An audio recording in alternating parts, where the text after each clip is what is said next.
say children can lose months of learning skills over the summer holidays. And here with some fun ways to keep our kids sharp is parenting expert Donna Tetreault. Welcome back to our home. Thank you for having me. We're so happy to have you. So there have been endless studies, including some from Harvard, that talk about this summer slide.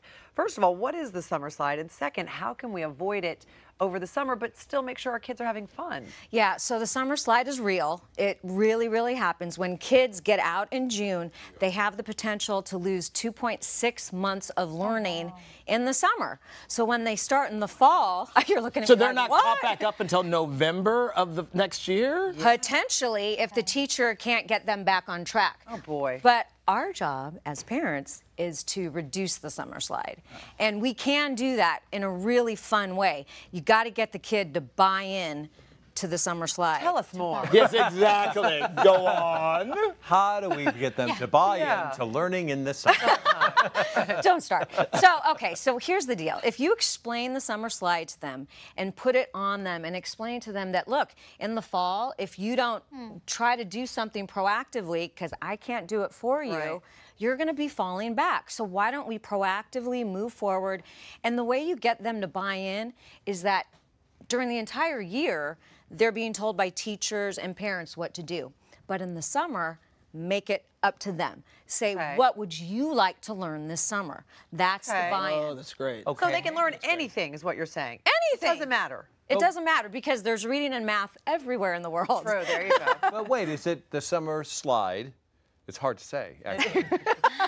Is it across the board, or is it like math and science they tend to slide off? So, no, it's across the board, reading and math more so. Because if you think about math, kids aren't always looking for math around in the world, but reading, most parents do have their kids read during the summer, but they don't incorporate math. How do you incorporate math? Okay, so the way you incorporate math is you Money is a really You pay good them one. to do it?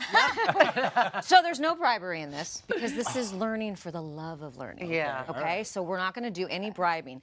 But like here's how you could do something with one activity, meal planning. Get your kids to go to the market with you. They pick out the meal that they're going to make then that night. And they have to budget it out. The kind of fun part of it is who can come up with the meal that's the least expensive on the plate once it's done and most healthy. I'm going to put that in there too. Did you do that with your boys? I do that. And so it's like this competition every week. Oh, that's fun. And so that's, you know, they're budgeting. They're You give them, so you say, here's $30 and you have to... No, I'll get it at the market, but they know, they have to know how much is the chicken, how much is this, what is this? What about like a lemonade stand or something like that? Or do something where they have They have to sell, make change, do stuff like that. Absolutely. And one thing to get that buy-in, like my boys last summer wanted to be entrepreneurs, so they started a company. I said, fine, it was for pets, little accessories How old are your for boys? pets. They're 9 and 10 now. This was last summer. There they are. Cute. Jackson and Asher.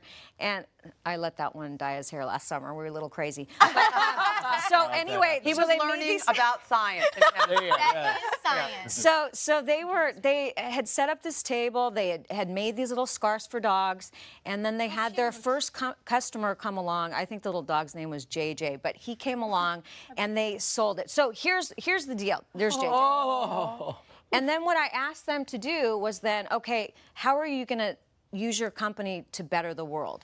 So a portion of those proceeds, they decided to research what charity they wanted to do that for. And so they gave it to the ASPCA locally. Oh, that's so wonderful. So here's in just that entrepreneurial thing that we did, it's creativity. Math for budgeting because I had to give them money and they had to give me the money back once they made the sales. Teamwork, communication to others, and research. And you'll see them on the upcoming season of Shark Tank. I wish.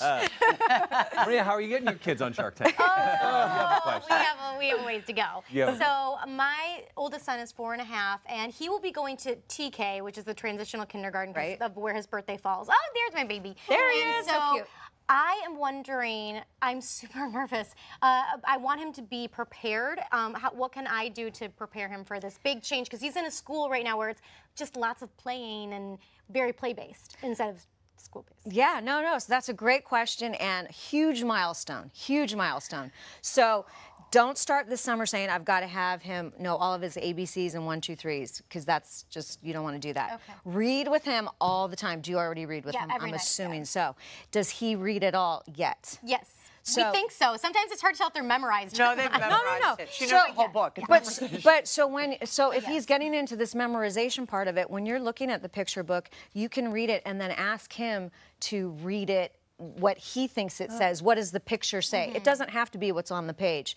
And also put numbers and letters all over the house. Okay, like Post-its? Yeah, it can get messy, but you're a DIY person, so you can make it beautiful. Already. No, but you can make but it beautiful. right. But what I would say, most important, I would say this. The reading's going to come, the math's going to come, it's all going to click. Okay. But social emotional for a kindergartner, set up play dates before that baby goes into kindergarten with kids who are going to be in his class. Because then what happens is he goes into the first day of school and he sees familiar faces and he's not anxious and he's able to learn. And we know from research that social emotional is just as important as academic. So if they're able to be anxiety-free and happy, learning's going to go up. Easy. Oh, So my goodness. that's really really great important. advice. Yeah, that Thank is. you, Donna. Ken. What about you, Ken? Well, I have to say, for once, I am more like retentive than her. So, usually she's totally organized. Our 4.5-year-olds are twins. We've got them workbooks last year, and every afternoon they spend an hour doing their alphabets and doing this. So that I'm comfortable with kindergarten.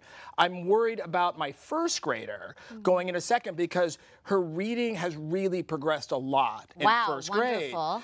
But I'm really afraid that during the summer, that is going to truly pick. She goes to grandma's house for a month. We've got lots of activities. I'm just afraid it's just not going to happen. So how do I keep her first grade skills up on to par? track? And the fact that you're on it so well, she knows that it's important to you. She knows that it's important in the family, so she's going to motivate herself. But one thing I do think is really important is the summer goal list. Especially since you're going to be gone. We have a picture of it. This is last year.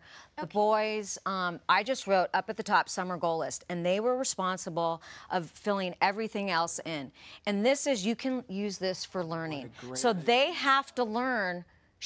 Your daughter, can put on here what's important for her to learn. I mean, my guys put on win a baseball tournament because they were crazy about all-stars and stuff, but they also put on read 5 chapter books, move chess rating up, chess, math, analytical. Great for your brain. Right. Okay, so all of these things they can do. At the bottom, it doesn't really Hit a clean show. triple.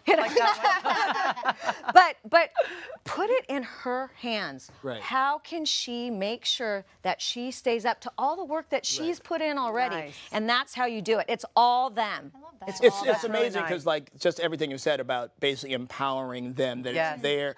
I think that's huge. Just that little key right there. In Because you're right, the itself rest of the time is they're learning. being I love told. that. Well, it's like Maria empowering. Montessori says. She was an educator, Italian educator and doctor, and she said, if I can step away as a teacher and see the child working on their own, I've done my job. So the goal is to get them to be the lifelong learner on their own. There it is. Oh, Donna, Thank you you have so such much. great Thank you. information. Yeah, that's You're great. so Oh, nice. wise one, Donna. I love you so much. Can I have your number for the summer? Text me. Fabulous. You can get more information at hallmarkchannel.com and absolutely connect with Donna on her website. Now, don't go anywhere because Ken, he is bringing us some modern-day vintage Christmas decor, aren't you? Yes. I am taking vintage spools and turning to a charming little Christmas scene, if I do say so myself. Wonderful. You Plus, say so yourself. we all have plans to travel this summer. Later on, we are sharing our favorite travel tips with all of you, including Larissa's. That's right. Even if you're not going to go for a run on your vacation, because let's be honest, who does? I've got a great reason you're going to want to pack your sneakers, and it has to do with saving your breakables.